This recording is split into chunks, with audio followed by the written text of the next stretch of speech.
chapter 47. Hell. And the whole earth was of one language and of one speech.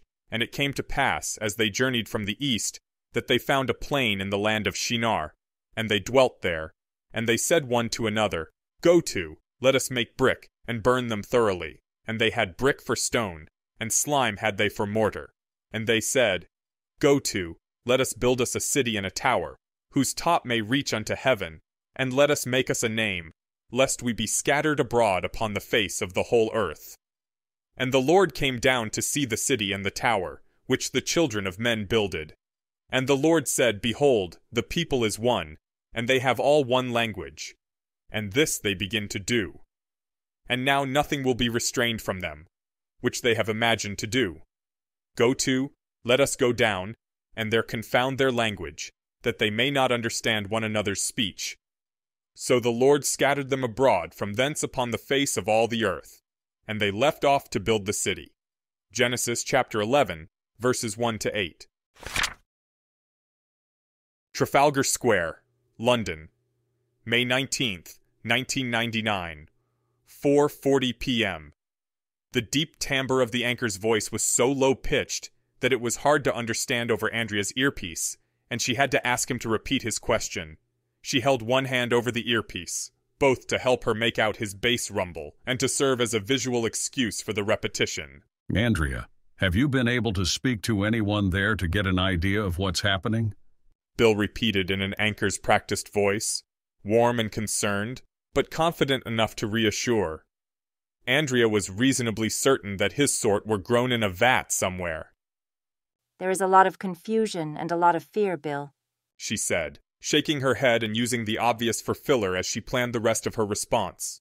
We're not sure what is going on, but we know that it's something serious and something dangerous. Officials here will only say that there has been a dangerous incident to our south, something so dangerous that they've evacuated everyone from the government buildings in Whitehall, the office of the Treasury, the Old Admiralty, and very nearly the whole of this area, the seat of the whole British government. And just to confirm, we haven't been able to get any more details. Theories right now range from some sort of chemical spill to an attack with biological weapons, and many experts have stated that they believe this incident is related to the recent mass disappearances around the world. There are no details available, Bill, but we can hear regular explosions coming from beyond the cordon, and the police here are preventing us from advancing any further, Andrea said, especially after what happened to the BBC crew.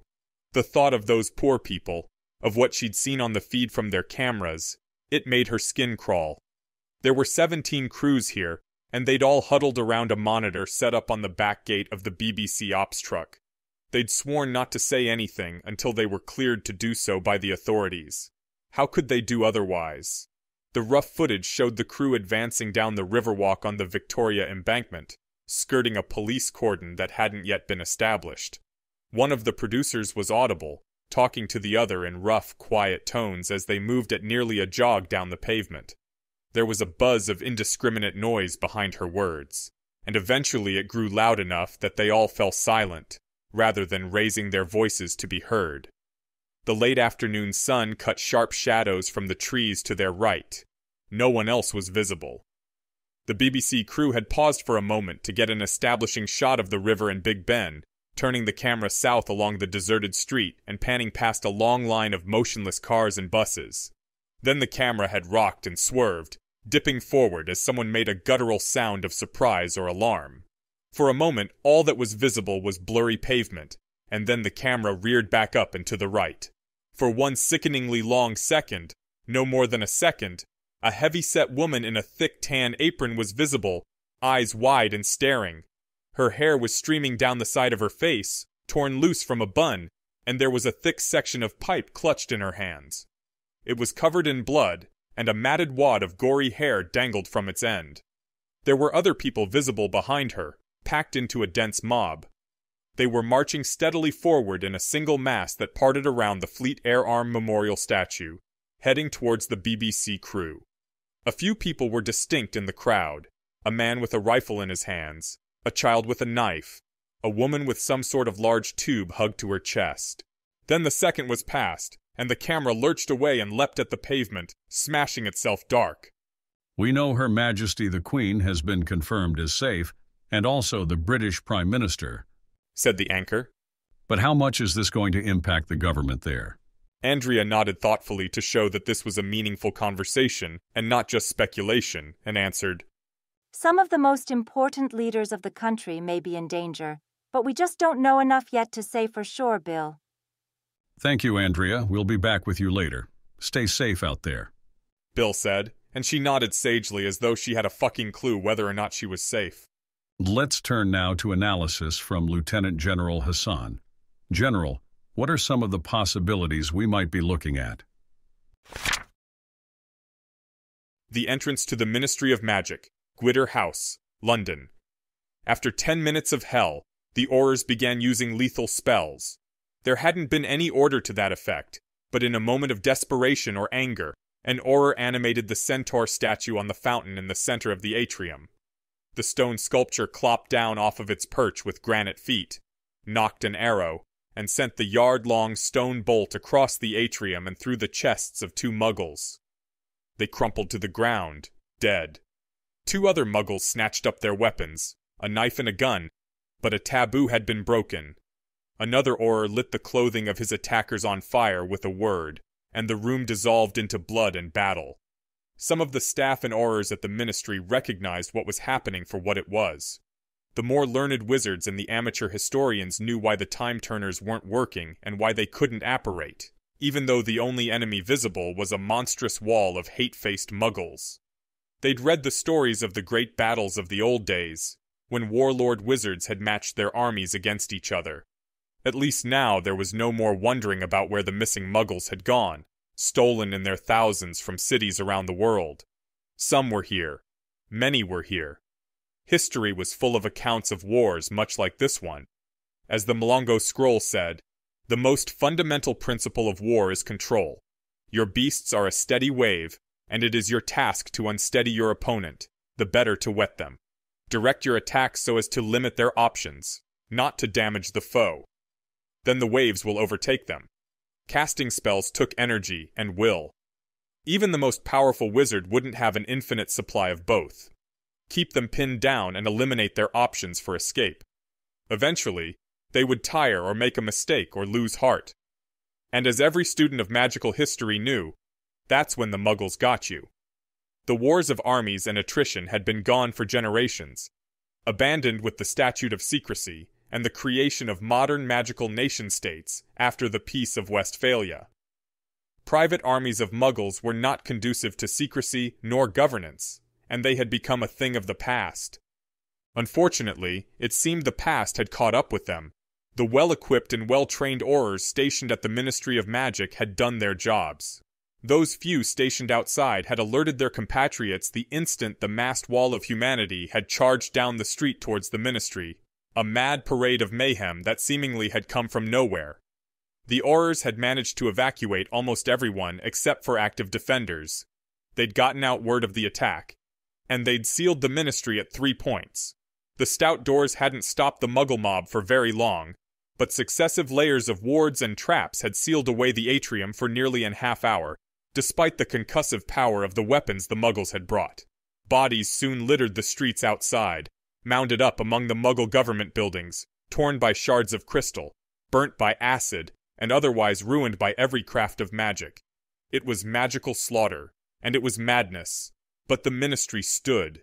Then chariots of fire swept down into the atrium from some sideways place, drawn by horses of stomping flame, and Muggles began to pour out among the defenders, far more than should ever have fit on those chariots, as though the phaetons of fire had no limits on their capacity.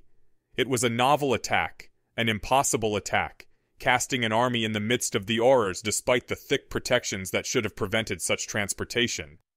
Many of the Muggles were already injured or covered with blood, stained with the efforts of previous misdeeds.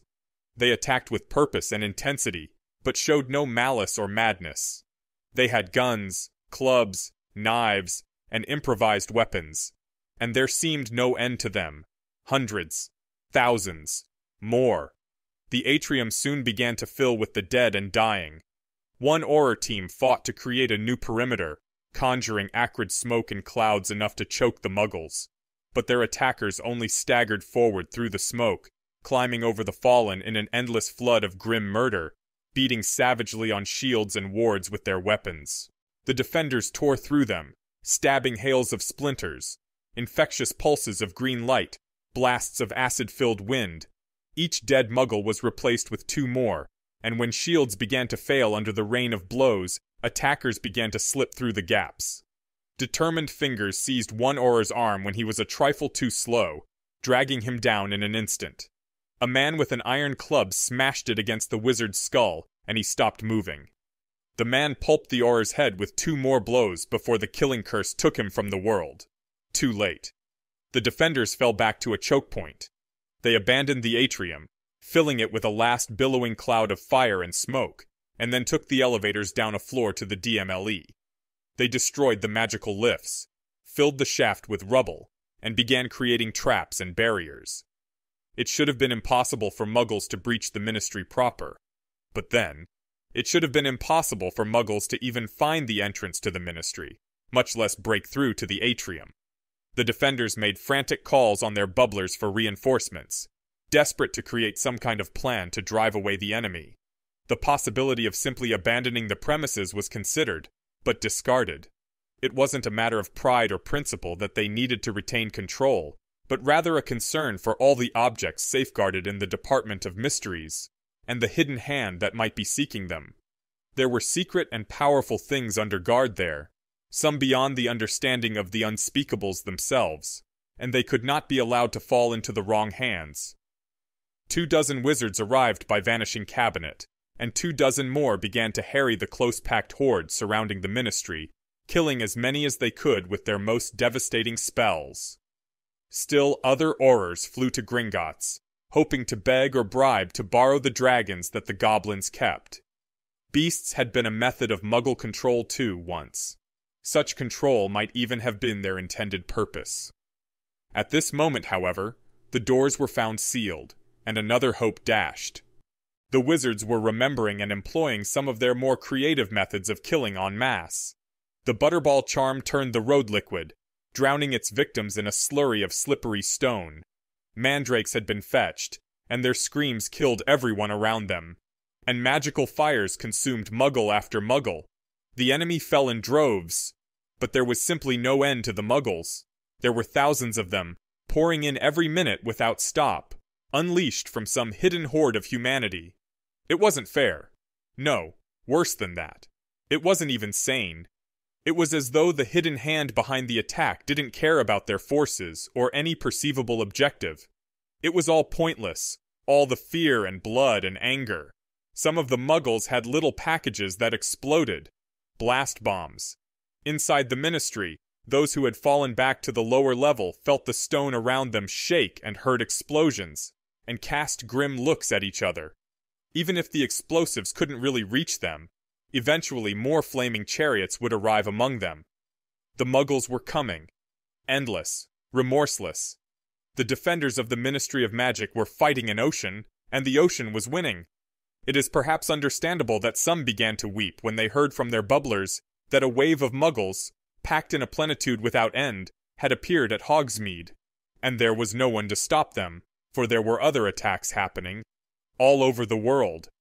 Even the tower was under attack, locked down and sealed off. Tears were only natural. Many of the Aurors had children at Hogwarts after all.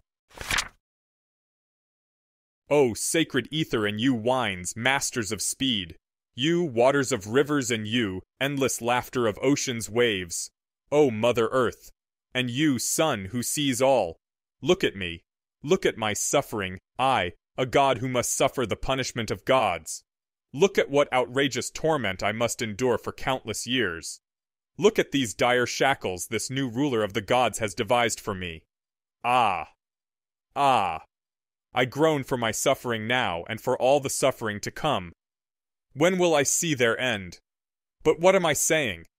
I know the future and all that it will bring, and I know all my suffering beforehand. So I must endure as best I can what necessity has sent upon me, because she cannot be resisted. Yet, Neither can I speak nor stay silent about this agony that I am forced to suffer. I've hunted down and stolen, inside the hollow of a fennel stalk, the seed of fire, a gift that has proven itself to be the teacher of every craft and the greatest resource for humans. Such is the crime I have committed, and this is the penalty I am to suffer, nailed and chained on this rock beneath the open sky. Prometheus bound, Aeschylus. Tidewater, Boston, United States of America. Earlier, the same day. It was a fine, clear afternoon, and Counselor Littlebrook Strongbound was having his mulled egg wine on the grotto balcony. The Althing had a lovely view of the harbor, sticking up from among the lesser buildings of Tidewater with sharp concrete edges, and one of the small perks of his long tenure on the council was access to an office like this one. He sipped his drink and looked out on the water, sighing contentedly. Already, today had been a productive day. Higg had been playing things close to the vest for months when it came to the Brits and their damned treaties. Strongbound had known it was all a power play by his old foe.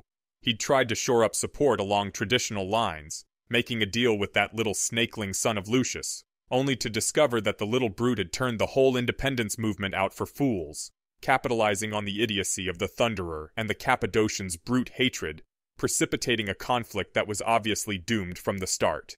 The very evening of that one-day war had left the Malfoy boy in a position to negotiate his way into the top of that stupid Tower Hospital school thing, but had left all of his erstwhile allies out in the cold. There was no chance of a better deal at that point, and so they had supported him, reasoning that it was better to have a seat at the table than be left alone in the world. Now it was becoming clear that the Malfoy boy had few ideals, if any, and was just waiting for his chance to depose the scar-faced Pottery King, and Higg, damn that ugly stump, was in the catbird seat.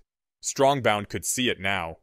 Higg had spent months railing against the new Dark Lord and the Treaty for Health and Life in order to maximize his bargaining position. Then Higg made one trip to Britain, and suddenly he was open to a deal.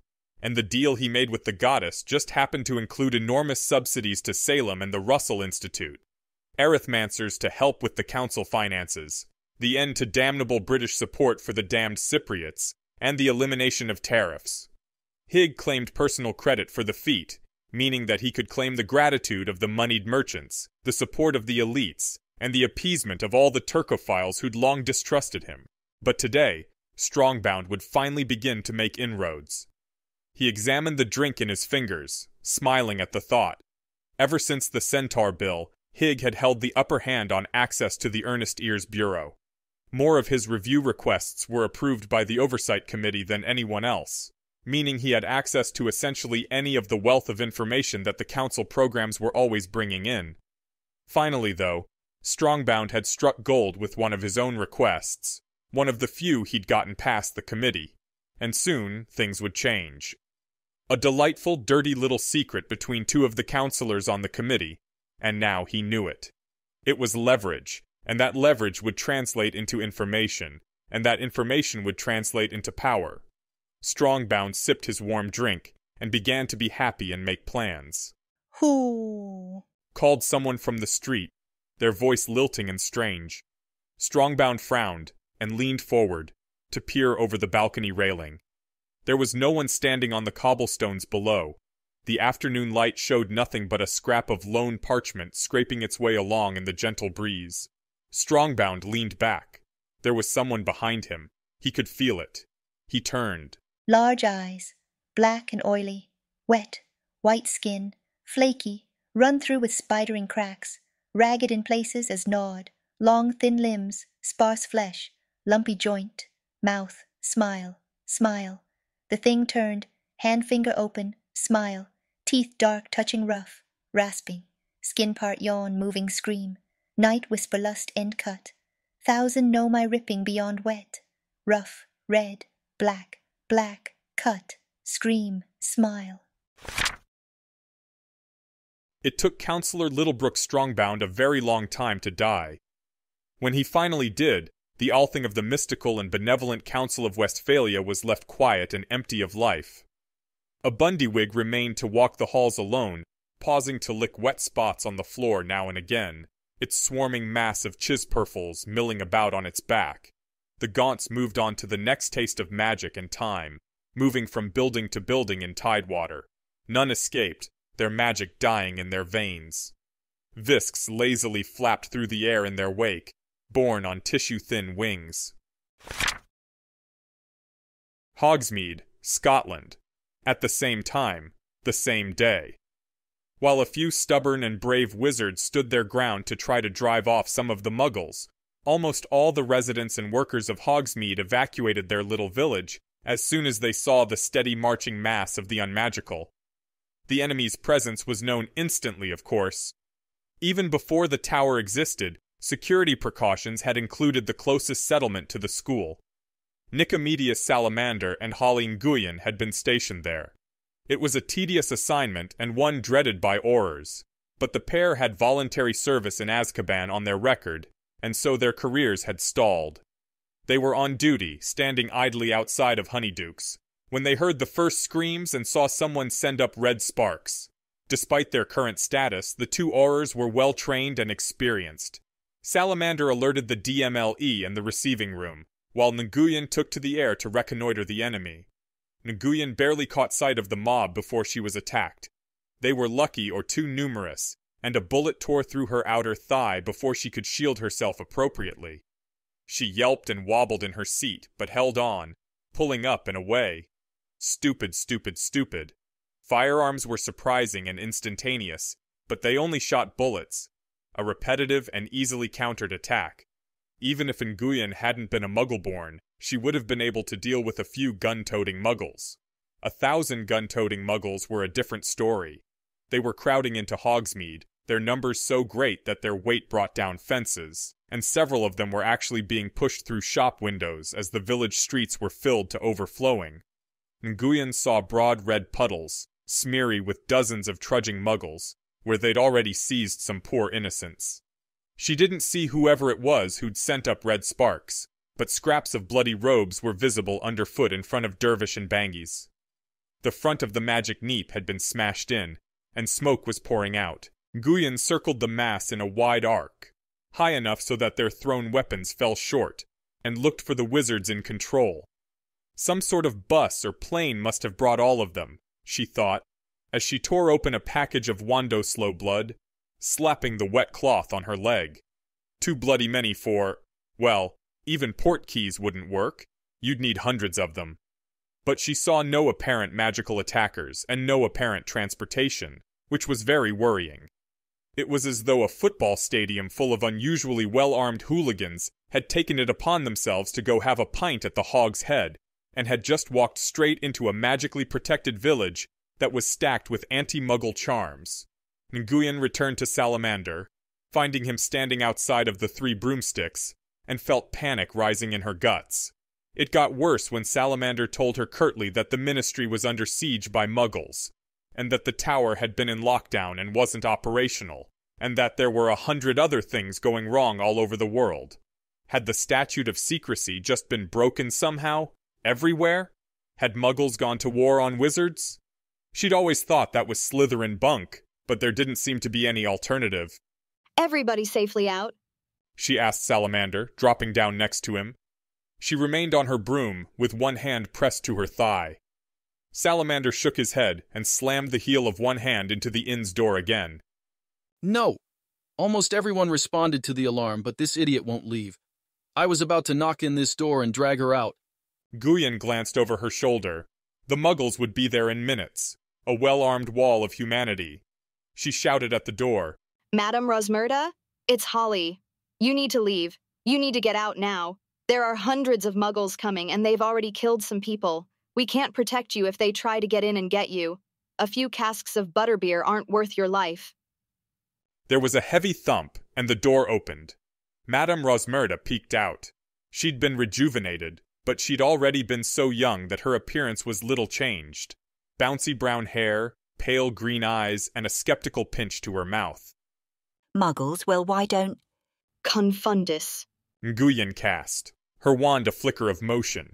She didn't bother with any alternate states of mind, and leaving just a dull-witted confusion in place. She pulled a safety stick from inside of her robes. Wait! said Salamander, reaching up to grab her wrist.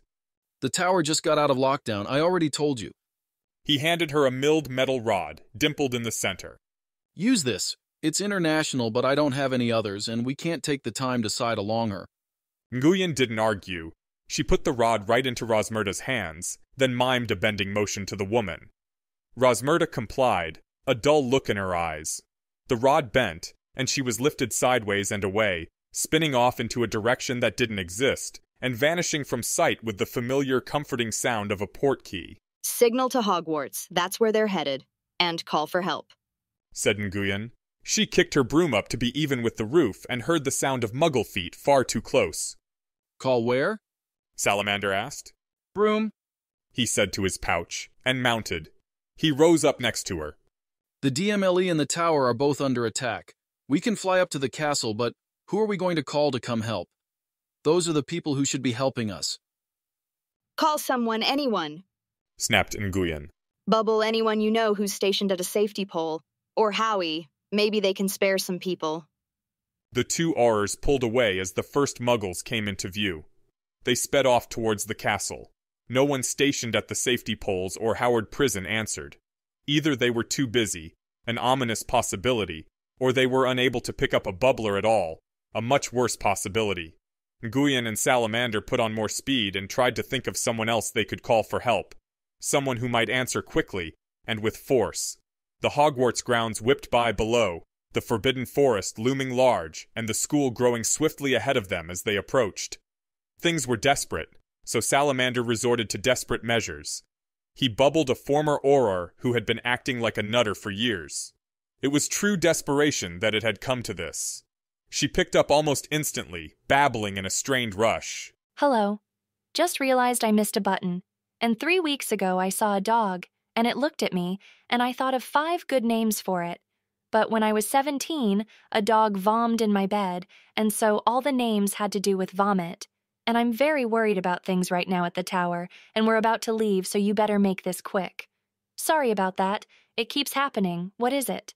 Tonks, Salamander said, cupping the mirror with his hand and shouting to be heard over the rush of wind.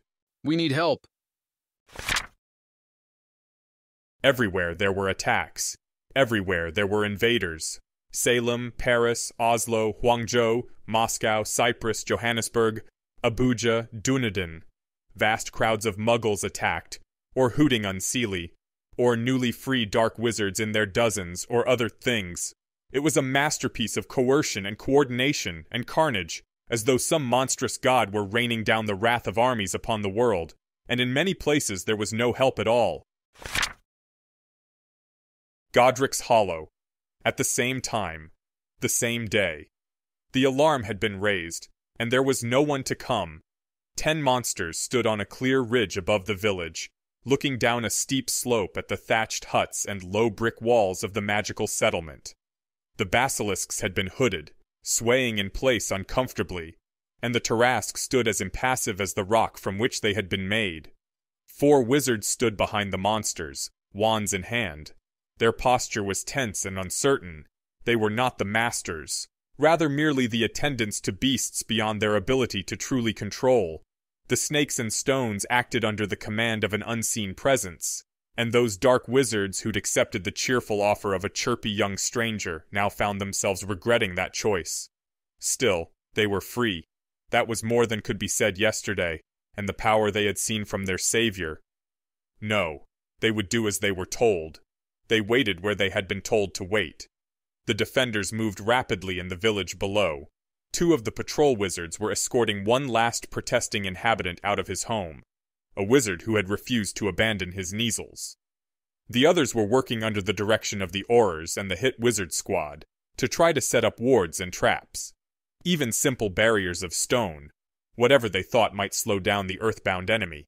There had been some discussion of attacking the fiends on the ridge before the situation deteriorated even further, but, well, reason could be flexible in the face of fear, even among the trained and brave. There were 20 wizards to defend the ancient village, and they were afraid. Should they have fled? Abandoned Godric's Hollow and its treasures and its history? Perhaps that would have been wise. But they did not go. They found mirrors instead that they might bear the basilisk's gaze from at least some distance, and they searched their memories for the spells that might work, some of them desperately trying to remember combat magic for the first time in decades. And they hoped for help. No help came. Goblins came instead. The sound of their approach was like the grumbling of a great metal dragon. 100 goblins marched up onto the ridge from the west, their armored boots slamming into the ground. They bore pennants fixed to their spears, bright with the colors of inscrutable traditions and clans. Many of them bore shields of silver or gold or bronze as well, and every shield was different and every shield was beautiful. They did not march in unison, but they had discipline enough, for at a shouted signal, they came to an abrupt halt on the ridge's edge, 20 yards from the monsters. One of the dark wizards behind the beasts nodded solemnly, as if in greeting. The goblins turned to regard the cowed defenders of Godric's Hollow. The country was as noisy as a bellowing bull. The god grew restless at their racket. Enlil had to listen to their noise. He addressed the great gods. The noise of mankind has become too much. I am losing sleep over their racket. Give the order that Surupu disease shall break out. The Epic of Gilgamesh. Hogwarts. The tower is open again. There was a takeover attempt, said Salamander, lowering his bubbler. In unison, all 5 of the returned turned to stare at him, lowering their wands. It was disturbing. They stood in various places on the gentle slope in front of the castle's gate, where a staircase led up to the main doors and great hall. The path to Hogsmeade lay in front of them, time-smooth stones set in cement-hard earth, while the forbidden forest stretched out to their right, dark and dangerous. The Malfoy Flying Fortress, the declaration of intent, was just visible to the left, around the edge of the castle where the greenhouses were located. They're trying to sort things out, but the goddess is fine, he said crossly. Simon glanced at Susie. She returned the glance with a frown, then turned back to Salamander. We're going then, love. He stiffened, staring at her. Are you insane? Protego totalum, cast Tonks, her wand dabbing lightly at the air. A few paces behind her, Simon was casting the same spell, and a few paces behind him, Charlevoix was putting her own wards up. A barrier against physicality was the best defense at the moment, layered to buy time. 12 Aurors and 5 fanatical criminals couldn't do much to stop that horde of muggles, so they needed to delay them for as long as possible. Every minute that passed was another minute to allow reinforcements to arrive. With time frozen, they'd gotten the warning, along with everyone else with a time turner. This was the best strategy. It was frustrating. On this day of insanity and emergency, the first responses had gone to the Ministry and to the Tower, and the second responses had gone, well, everywhere else possible, really. Now, even if they'd been able to contact the Big Hats who could countermand previous orders, there was no one left that they could even reach to help defend Hogwarts. It was Hogwarts, and all they could find were 17 wizards and witches to protect it. Nguyen had gone to enlist the faculty and even the prefects to help, but a swarm of 1,000 muggles was marching on the school, only minutes away. And now the returned wanted to go cling to the goddess's bloody skirts, taking years of fighting experience and those golden gauntlet weapons of theirs with them. We can't spare anyone. We need 10 times as many. You're not going anywhere, Salamander protested, bristling. We're going to help Hermione, Simon said firmly. No, you're not, said Nguyen, limping through the open front doors of the school, her voice fraught. There are protocols for Imperius and Confundus infestation, and they're in effect. No one is going in or out of the tower. The terminus is following the letter of the rules, and no one is getting past the receiving room. And since you can't get in, you might as well stay here and help protect Ms. Granger's life. This was a blatant lie, Salamander knew. The lockdown was over, and the tower was probably the command center, like it had been during the One-Day War. But he said nothing, and didn't meet her eyes. They couldn't lose 5 battle-hardened combatants right now. Help would be coming, but there was fighting everywhere. They'd need every last wand. To that end, there were nearly 40 people following Nguyen. 8 professors, Salamander saw with some relief. Competent help. None of them were from his own time. but he recognized most of them from one place or another anyway. Slughorn, Sprout, Flitwick, Hooch, Sinistra, Vector, and Murkluck. He didn't recognize the fat one, but supposed he must be Professor Placella, the teacher they'd brought in to replace the proper divination professor. He was even glad to see the young adults who must be the prefects. 15 years old was essentially an adult in many ways, and they'd be able to at least keep themselves out of danger and cast some wards and jinxes. 5th years would have some experience with care of magical creatures after all, and that wasn't so different from handling an angry muggle. From the back lines, they'd be fine. But there were at least 20 students who couldn't be past their 4th year. We can't... Salamander began, glaring at one of them, and then he paused. Where's everyone else? Where are Moody and the Tower Aurors? This is everyone, said Nguyen. The tower was almost captured and all the most important people in the world are huddled up in there, safe, but there's so much going on. They're going to send help as soon as they can. She sounded bitter.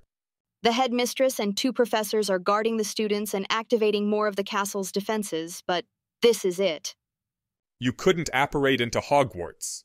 Any Aurors sent elsewhere, to the Ministry, to Antarctica, to wherever, would be slow to return. The returned had already gone back to their preparations, turning their eerie, hollow-eyed stares back to their work. They were laying traps along the path from Hogsmeade, transfigured caltrops and blades, and patches of slurry soft earth. The little goblin returned. Og, Erg, was pulling little metal boxes from a pouch at his waist, fitting them into the golden gauntlets he wore on both hands, unlike the others, who only had one apiece. We can help, sir, said one young man, a good-looking boy with dark skin and sharp cheekbones. I can help. He sounded as though he were terrified, but his jaw was gritted. You're going to die, Salamander said harshly. We saw what was out there and it's a bloody army. Best to be out with it. Best for them to break now, rather than later. They know that, said Professor Slughorn, cutting in. His voice had none of its mellow roundness. It was cool and tight. We all know that. Aura Nguyen told us what we were facing, and she told us that there was no one else. The sound of metal ringing on stone came from within the doors of Hogwarts, and a line of animated armor and statues marched faultlessly out of the school. They needed no direction and could endure disenchantment. Old magic, not used in a very long time, and well beyond anyone now alive. We're here to fight, sir, said the boy again. I know it's bigger than us, but we can fight. We know things, it's... He reached for words, and again Salamander could see the fear in his eyes. The fear that the young man was swallowing back like a stone. After an instant, the boy seemed to find what he'd been trying to say. It's no crime to reach beyond your grasp if you can see where you're reaching. A handful of other students gathered behind the boy, and Salamander had the feeling that he was seeing through a glass darkly, a narrow view of a complicated story. Bravo, whispered Professor Sinistra. Well said, boy, said Salamander grudgingly. Well, we need to hold here. We need to hold until help can arrive. You can help. What's your name? Lawrence, said the young man, raising his chin. Salamander heard a rumble behind him. The Muggles were close. Professors and Aurors were already deploying, many of them mounting brooms. Others took command of the students, putting them in the rear and giving them strict instructions. He turned around and felt his stomach tighten. He glanced back at Lawrence as the boy was led away by Professor Slughorn, squinting at the lining of the young man's robes. Green. You're a Slytherin? Yes, sir, said Lawrence, turning back to the Auror, and in that moment the fear was gone from his voice and his face, and he looked as calm as the morning. A Silver Slytherin. They're coming! Shouted Nguyen, her broom rising rapidly into the air to Salamander's left. Nicomedes, get on the line! Salamander forgot his surprise and got himself sorted. By the time the Muggles appeared down the slope, the battle order was set. Behind the first layers of wards and shields, statues in suits of armor were arrayed, armed with their own enchanted weapons or whatever could be transfigured for them. Nguyen and a team of broom-mounted Aurors and professors were already in the air, flying towards the enemy. They'd attack from behind and try to do as much damage to disable and slow down the attackers as they could. The rest of the defenders were in groups of 3, arrayed just before the zigzagging stairs that led to the castle's main doors, except for the returned, who'd formed their own broom-mounted, tight contingent off to one side, seemingly away from the main line of battle. The students were set on the staircase itself, in a position of partial cover where they could do some damage without being too vulnerable. The flyers were out and off as soon as the Muggles were visible. The leading front of the Unmagical was broken and staggered by the traps laid in their path. They weren't mindless, and took some care in their approach, but their determination made them seem more like ants than people. When a knot of Muggles tumbled into a hidden pit, caught or killed on the barbs within, their compatriots didn't even slow. The Muggles just kept coming. Some managed to shoot their guns here and there, where extinguishing charms from the flyers had left a gap. But even the rare impact fell on prepared shields. As the Muggles drew in range, broken from their initial solid wave, wizards and witches began to lay flames and blades of crystal and other barriers in front. The Muggles pushed past and kept going, but their advance came at a cost of time and blood. Their injured were crushed underfoot. Scores died for every inch gained. Salamander hurled curse after curse, and felt like he wanted to vomit. It was butchery, not combat. At some hidden signal known only to themselves, the returned swept away to the right, moving obliquely down the slope towards the Forbidden Forest. Most of the Muggles ignored them, even though the hollow-eyed fanatics continued to attack as they flew, lashing into the mass of the enemy with curses and conjurations. They opened up a second front, far enough away from the stairs to the main doors that the enemy was forced to either divide their attention or simply endure the attacks smashing into their flanks. Hammer and anvil. The Muggles chose to ignore the attack, perhaps deciding that it was pointless to send part of their massed waves at the highly mobile returned. Or perhaps the hidden wizard controlling them decided such. Or perhaps they'd simply gone mad, and were not capable of responding tactically. Whatever the cause, the Muggles just kept coming.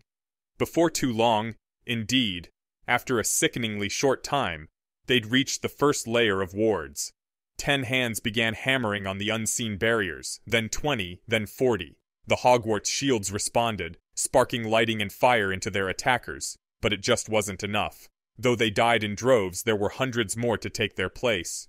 Within a few minutes, the pressure of the smoking bodies alone was enough to break the shields, collapsing from sheer blunt trauma, like a wave crashing over a wall.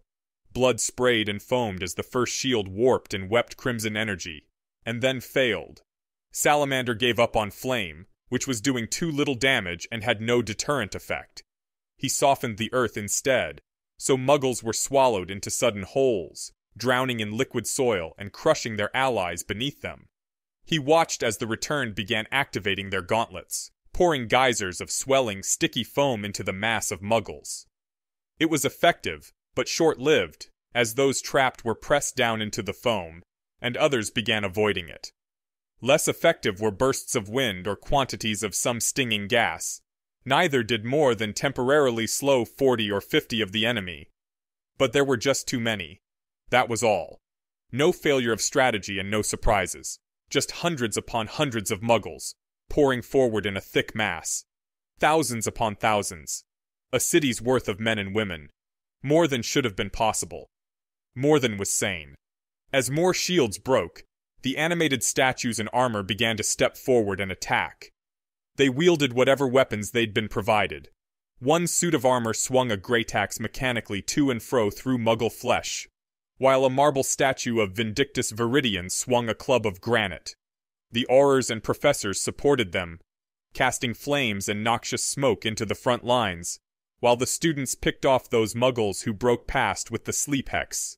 The returned poured fire into the flanks of the Muggles.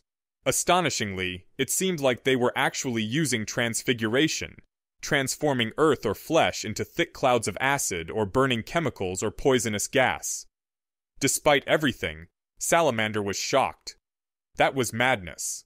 The actions of someone who didn't expect to live through the fight. But that was probably correct.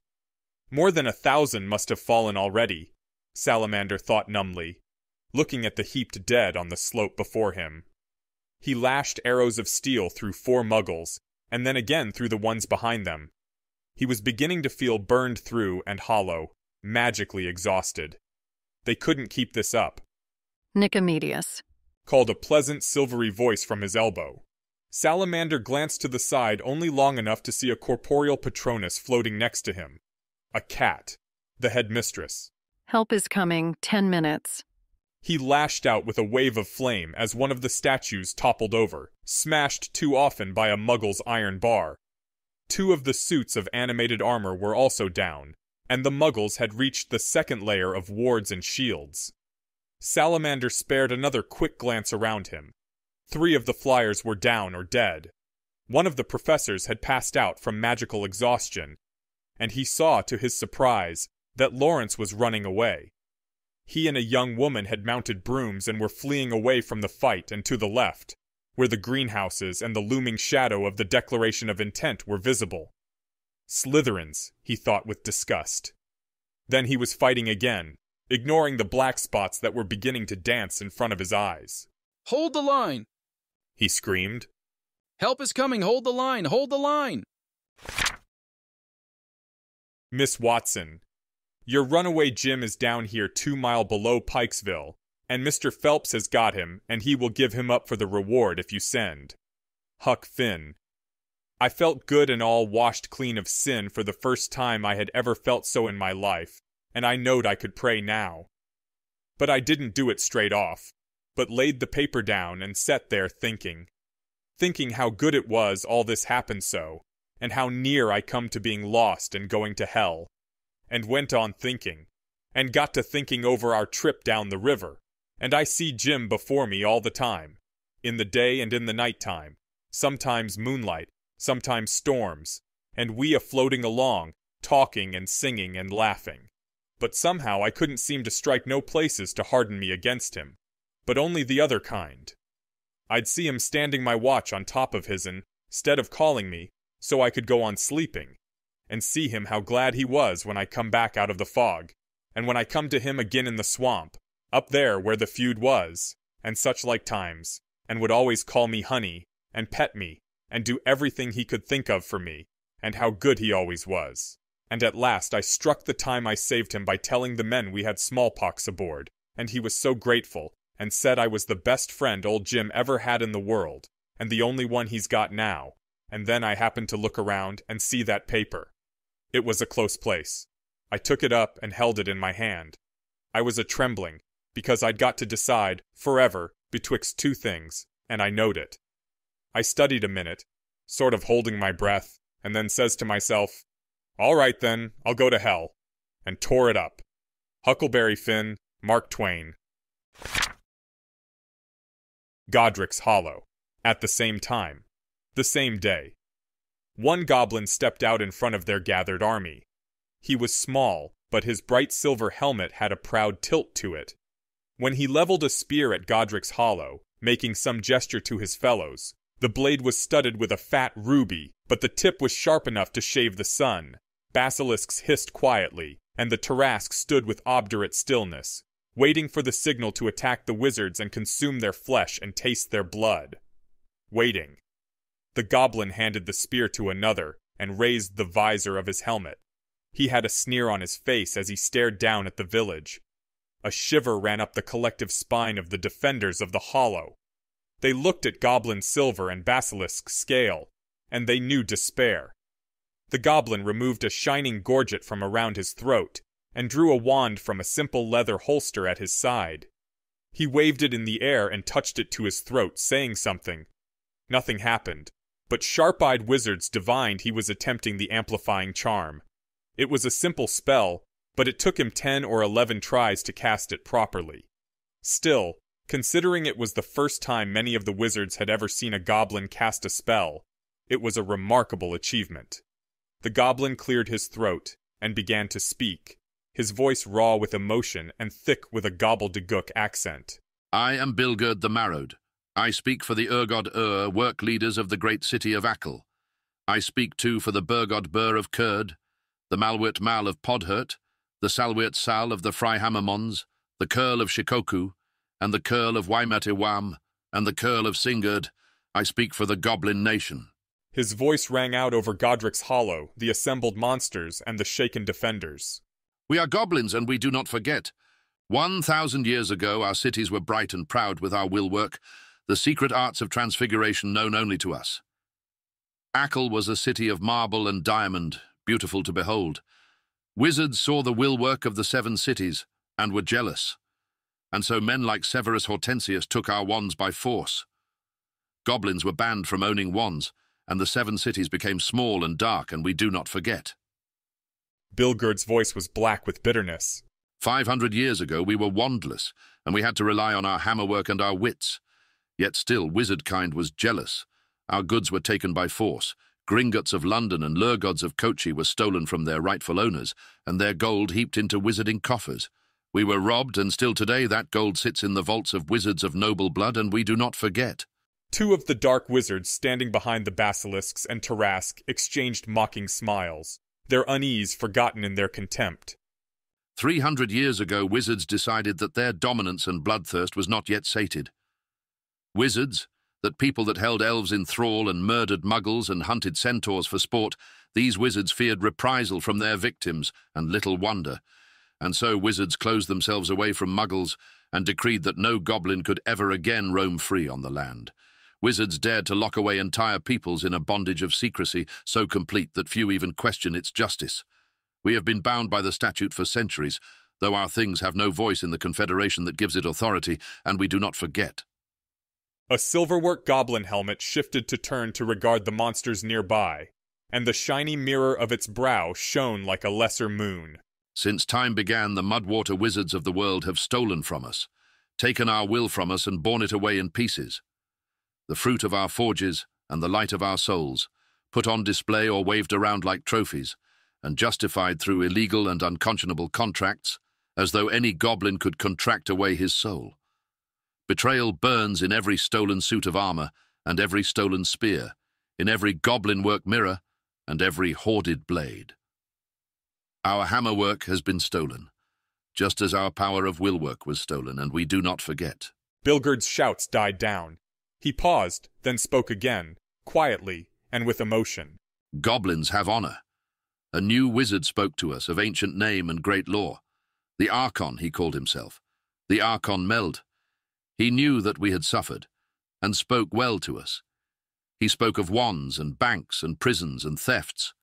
The Archon told us that he would give us back the knowledge of transfiguration that we once held, to do things that even the wizards could not do, to transfigure for days, not hours. The will work of our ancient purpose. The Archon told us we would be free too, and masters of our destiny and lives. Goblins have honor, and so we told him that we had allied ourselves with the Tower, and that he had treated us fairly. We told him that he had given us wands, and that we had been given a seat in the Wizengamot, and would soon have more, and that we were given all the healing arts in the Tower's power to give us. We told him that we did not doubt that wizards were changing, and that the world was changing, and that it could be different. We told him that, and he told us to weigh up all the wrongs and all the rights of our long history and to ask ourselves, where did the balance lie? Bilgurd turned to face his own people now, and it was clear now, for the first time, that he had never been addressing the village of Godric's Hollow, or the gathered monsters, or their dark wizard companions. He was speaking to his own folk, and he spoke with passion, his voice ringing clear. Goblins have honor, and so we gathered in our things and we debated. We argued over the value of contract and goodwill, and we argued over the very meaning of our lives. We argued over the inheritance we would leave to our children. We argued over what we might owe to our friends, and then we decided, and the 7 cities took a vote. The goblin's voice rose again, and now it was the roar of millennia. Goblins have honor. Goblins of Acle and Kurd. Goblins of Podhurt and the Freihammermons. Goblins of Shikoku and Waimatiwam and Singard. The Tower is threatened. His people are in danger. Wizards have put out their hand to us and... 100 goblins roared in unison, as bold as iron and fierce as brass. We do not forget. They wheeled in place. They turned upon the monsters. They leveled their spears. And they charged. John Snow Center for Medicine and Tower School of Doubt. The Tower. Now. The Tower had dissolved into chaos when they found out that Hogwarts was under attack. In a manner entirely unbecoming to a room full of wise and experienced leaders, everyone broke away from what they were doing. sending messages abroad to keep information coming in, coordinating deployment of Aurors and patrol wizards and anyone else they could find, working to find a pattern behind it all, and began shouting. It became even worse when 3 different wizards cast the amplifying charm and tried to cut through the chaos with simultaneous shouts of "Enough!" It only stopped when Hermione Granger stomped her foot into the stone underfoot as hard as she could, smashing into it with a cracking boom. "Quiet, please," she said. She turned to Harry. "I'm taking everyone who can hold a wand out there now." "Not everyone," said Harry. "Luna," he said, turning to Lovegood, who somehow still managed to look vague and aloof. "I need you to get Basil and Percy's brother. I have a job for the 3 of you, an incredibly important one." He didn't wait for a reply, moving to jab his finger at 10 people in turn. "All of you, get to the records room. Each of you grab 2 drawers and pull them free. The incantation to release them is, Fuzzy Wuzzy was a 17 Manila. Get them out of the tower, somewhere safe. The RCP." Harry turned to 2 Aurors, seemingly at random. "You 2, we're evacuating. Your job is to tell me when everyone is clear." The room was silent. Everyone was staring, even those who'd been assigned a task. Alastor Moody had his eyes clenched, and he was leaning on the meeting room table.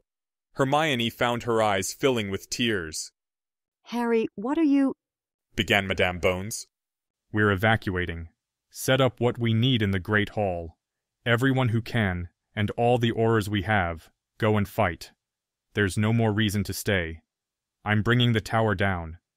Then I need to consult with Hermione about something I'm going to do," said Harry, and his voice was as icy as the determination in his green eyes.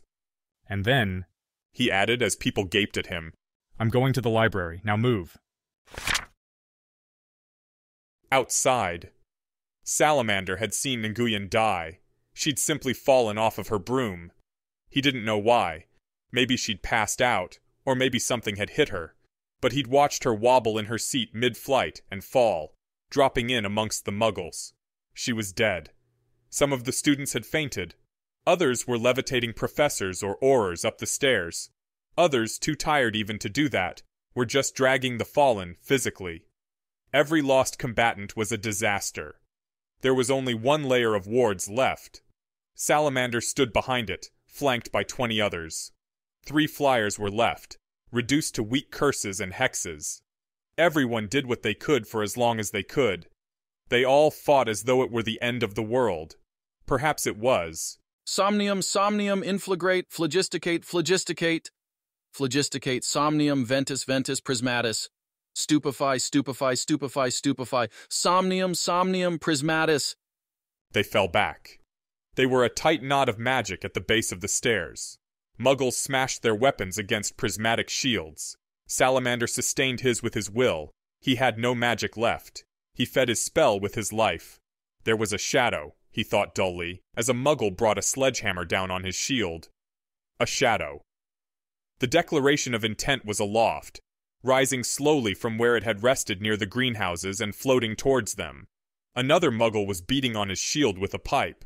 It was an old man, Salamander saw, thin-faced, dressed in torn pants with no shirt over his shrunken chest. Salamander blew him apart with a shower of gore. Thousands of Muggles dead. Always more. Down the slope, Salamander watched the returned charge. He'd seen them spend all of the charges from their gauntlets and cast spell after spell into the endless flow of Muggles. Now he supposed their magic was gone. They swept into the side of the crowd of Muggles like a knife, leaning down from their brooms to smash their gauntlets into the heads of their targets. Then they pulled up, 1 broom short, Salamander couldn't see who. They flew in a tight circle, then did it again.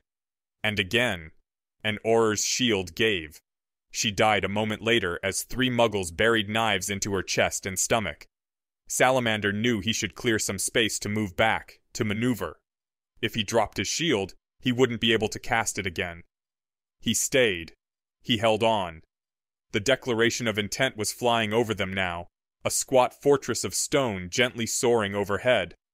Oh, Salamander thought, as his vision went black. That's where the boy went.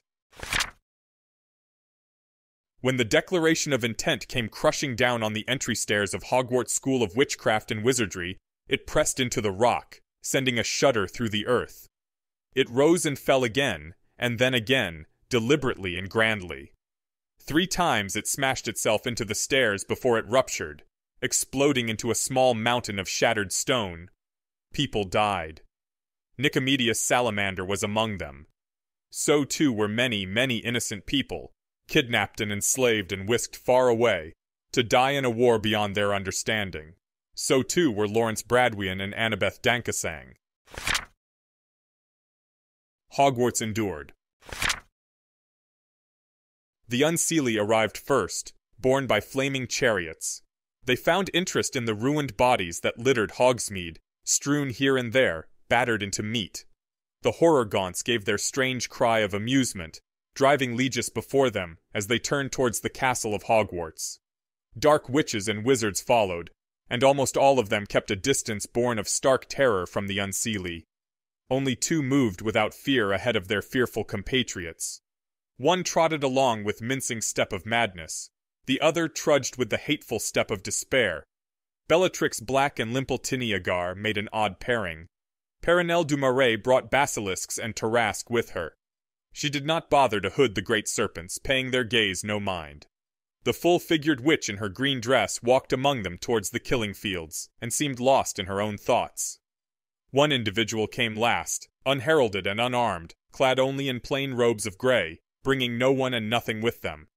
From everywhere, the armies came to Hogwarts.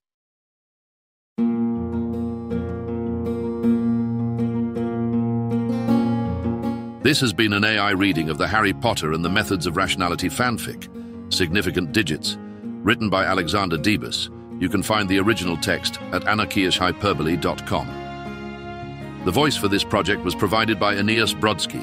You can hear his true-voiced audiobooks at hpmorpodcast.com. If you enjoyed this podcast and wish to help support the creation of others like it, you can visit patreon.com/AskWhoCastsAI or subscribe to this Substack. Thanks for listening.